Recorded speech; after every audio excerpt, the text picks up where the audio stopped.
Hello and welcome to Intellivision 2, the second channel of Intellivision.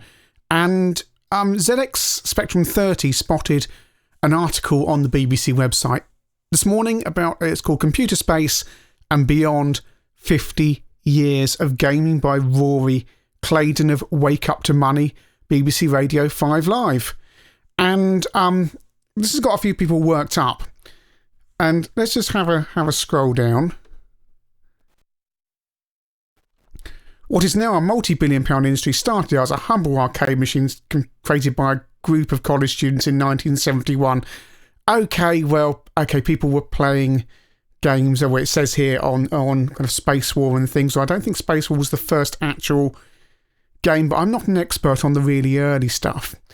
But let's get down to the birth of gaming in the 1970s. We talk about things like Pong, and the Atari-made title went on to sell 35,000 units worldwide, Space Invaders. And then we go on to Mattel made a handheld game console in 1979 called Intellivision. Yes, that's actually, well, out the park, frankly.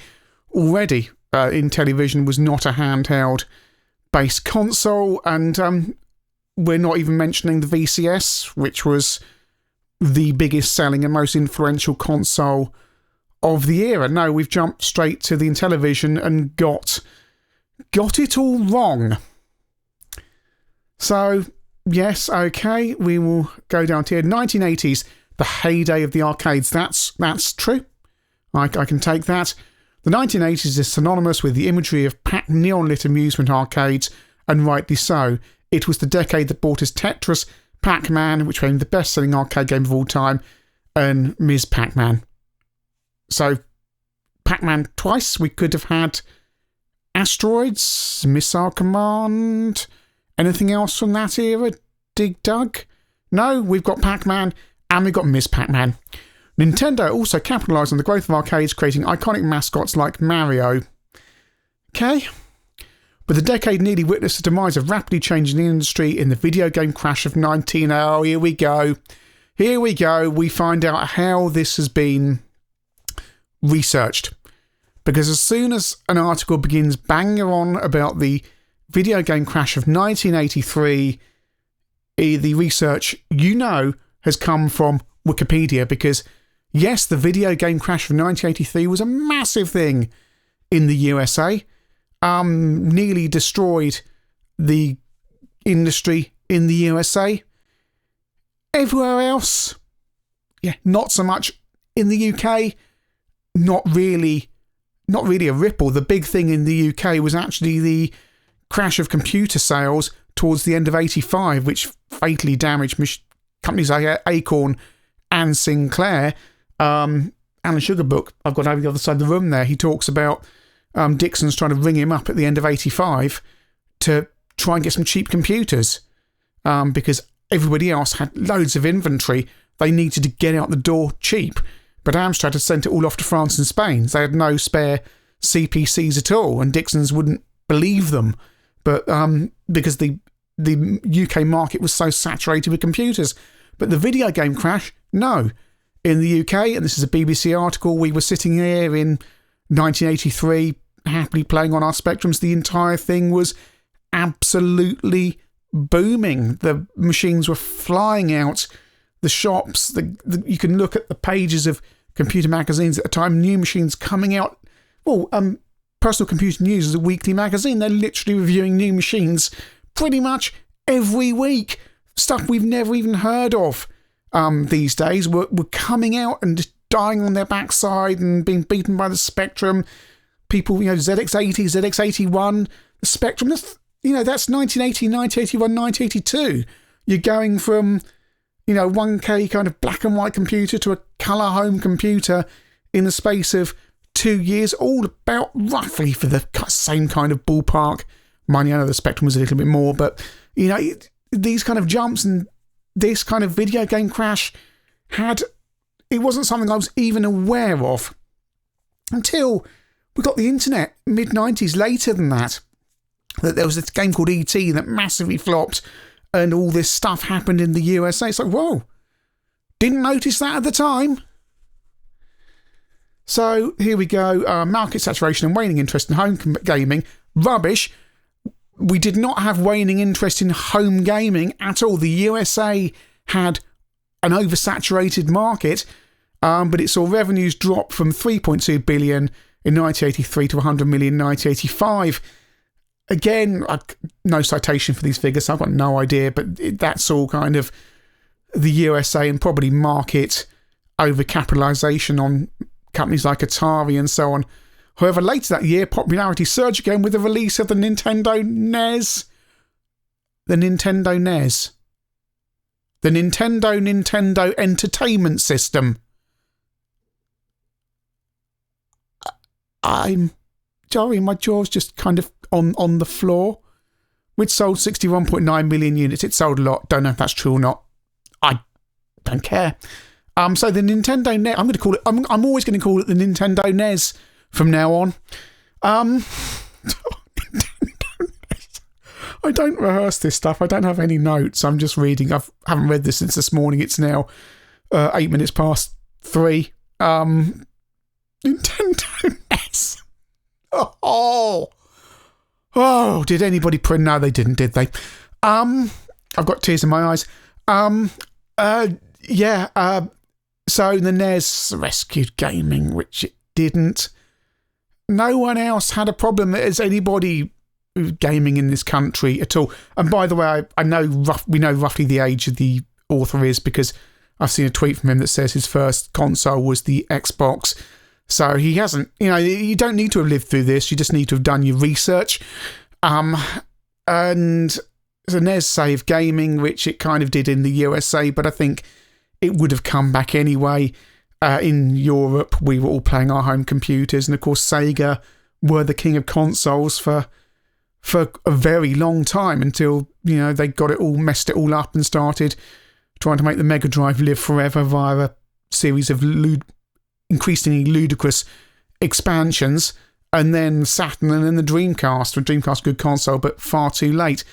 And then Nintendo are kind of, and Sony are the dominant figures there. But I mean, in the 80s, the NES was this silly little thing you saw in catalogues that had this robot thing, and you see Duck Hunt and games like that, and you think, not really for me. I didn't see one until 91. My mate got one with Turtles. He must have got it Christmas 90 because that's when the Turtles pack was. And I went around his house and played Turtles on his NES, and that was the first time me, who tried to see everything, actually saw one in the flesh. I don't think I saw one in the shops. Certainly hadn't played on one. And yet, Sega, massive in France as well, Brazil, all over. Just, they never really got it together in the USA. So, Nintendo, for all intents and purposes, whoever wins the war in the USA writes Wikipedia, which is how this article has been researched. So we've skipped over everything else. 1990s combat consoles and controversy. As graphic and consoles improved, games now look better. This development was captured best in 1992's Mortal Kombat. Okay.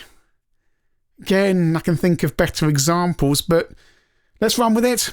The graphic violence in the game shocked families around the world, and despite the game's popularity, it reached the United States Senate, which dragged developers midway into a hearing in 1993 to discuss video game violence. US, bleeding A. I'm not, this is a BBC article, but this happens if you're reading articles in the Times, the Guardian, the Telegraph, not like I read the Daily Mail, but stuff pops up from time to time, and it's always because they've researched it online and because America rules, all the online sources. This is how we end up with everything else gets pushed to one side. The decade also saw the release of many well-known franchises from the PlayStation. PlayStation isn't a franchise. From the PlayStation to Sonic and Warcraft. The decade also saw the release of many well-known franchises from PlayStation to Sonic and Warcraft. My brain is taking a while to process this. I mean, wouldn't you have all just games in one sentence there? Possibly, Rory? Possibly? But no, we've got PlayStation, which apparently is a franchise now. Sonic, okay, I'll take Sonic. Warcraft World, I assume he means World of Warcraft, a game I've never played. I assume it launched in the 90s. Who knows? With the level of research in this article, I'm just going to assume it's true. But most notably, it was the decade of Doom. Yes, it was. We've got onto home computer games at last. Well done, Rory. Well done. The game depicts a soldier fighting demons on Mars. I can't remember what the plot of Doom is, and was the pioneer first-person shooter, the most popular gaming genre today. Are first-person shooters the most popular gaming genre today? Because I think if you look at downloads and revenue, you're probably looking at the kind of clicky little things on your phone. But again, he may have researched this, but on the basis of the rest of the article, I suspect he hasn't, which paved the way for the likes of Call of Duty and Battlefield. The only Battlefield I know is a Doctor Who story, but I assume all that's correct. The 1990s were rounded off with critical commercial flop Superman 64 from Nintendo 64, which is widely considered one of the worst games of all time in the 90s, and still dominates worst games list today. Got no idea. No idea at all. Oh, we're into 2000s now. I've got no idea. I mean, why am I? I'm in the early 2000s, we're being a decade that brought us The Sims and mobile gaming. Is The Sims 2000s? Now, again, my memory's hazy. I'm sure The Sims came out before the 2000s, but I could be wrong. I don't know. I'm no good at stuff kind of from this era, so again, we'll trust him. In 2001, Microsoft released its own console called Xbox, okay, which came with its flagship title, Halo Combat Evolved, a huge hit, which helped the console sell millions of units. And then, we just go into modern stuff. Okay, it's a, I can't comment on the rest of this.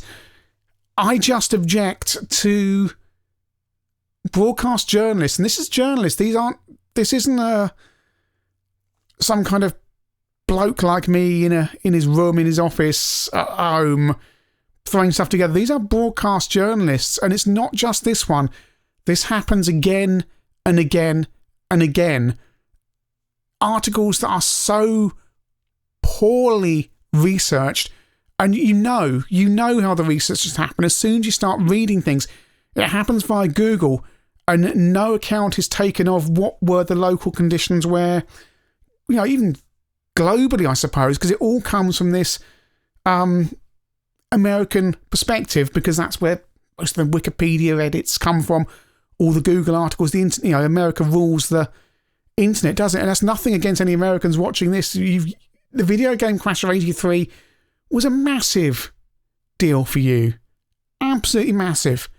But part of the remit of this channel is to show the picture from a UK perspective, UK home computer perspective, and what we were doing. And the UK home computer scene is really important in this era. You're seeing, okay, we can talk about gaming franchises, and I'd say Tomb Raider, right? Did Tomb Raider originate on UK home computers? No, it did not. It was a PlayStation game, but from a UK developer. What is, in a very simplest term, what is Tomb Raider, and who produces it? Well, it's Core Design, and Tomb Raider is basically Rick Dangerous with boobs. That's it. It's Rick Dangerous. It's 3D Rick Dangerous, formatted for the kind of 90s, slightly leering male gaze perspective. And therefore, that traces its roots back to, the home computers. And there's, GTA, Turbo Esprit, the creators of GTA are playing Turbo Esprit on their Spectrums when they're kids, thinking this is great, I'm free roaming around a city. And then years later, you get that in a game from another UK, a Scottish developer. And all these things that trace through from UK home computing. You've got your ARM chip. I'm recording this on an Apple Mac Mini, a new one, and then one chip. Got an ARM chip in it, right? It's ARM. It's Acorn Archimedes Acorn technology, British home computer technology. You're using ARM chips in your phone. I dare say the latest generation of consoles are using ARM chips. I've got no idea. I just guess they probably are. The ARM chip in this M1 Mac, bottom of the range machine, it's bleeding fast. And I've got, I used to think I had more Z80 machines than anything else. I've probably got more ARM machines these days than anything else. And all that stems from the UK home computing scene in the 80s. But these guys aren't interested. They're not interested in knowing. They just want the sexy headlines and just to grab a few things off of Google and tell that story. And it's down to people like you and me to shout it from the rooftops. Yes, okay, this article is poorly researched. Yes, the stuff in there happened or, thereabouts. The US video crash and so on. But there's this whole other story that relates to gaming today that we need to shout about. You and I, that this stuff, it's not just kind of one kind of cultural homogeny thing of, God, I'm going back to my degree and all the kind of boring stuff I had to do there. Phrases coming out, male gaze and all that. It's down to you and me to tell this story, and that's why Intellivision exists. And when I'm feeling down in a week where I've had to slog through eSWAT, oh my goodness, I've really hit my wit's end this week on reviewing a game, and I still need to do more capture on it. And I think, is this worth it? What am I doing this for? Why am I punishing myself? And then I realise, I have days like today and I see this article and I think, no, I'm dealing with it because we need to tell the story of how things are. Not just to like-minded people, but try and get the word further out there, to use the hardware, to tell the truth about what happened in UK gaming to people all over. But thanks for watching anyway. I'll stop wittering now. Probably have gone on for 17 minutes. You're probably bored to tears. So Intellivision back on a Thursday night, Thursday 2nd of September, with the Flintstones over on Intellivision 1. Thanks for watching. Speak to you soon.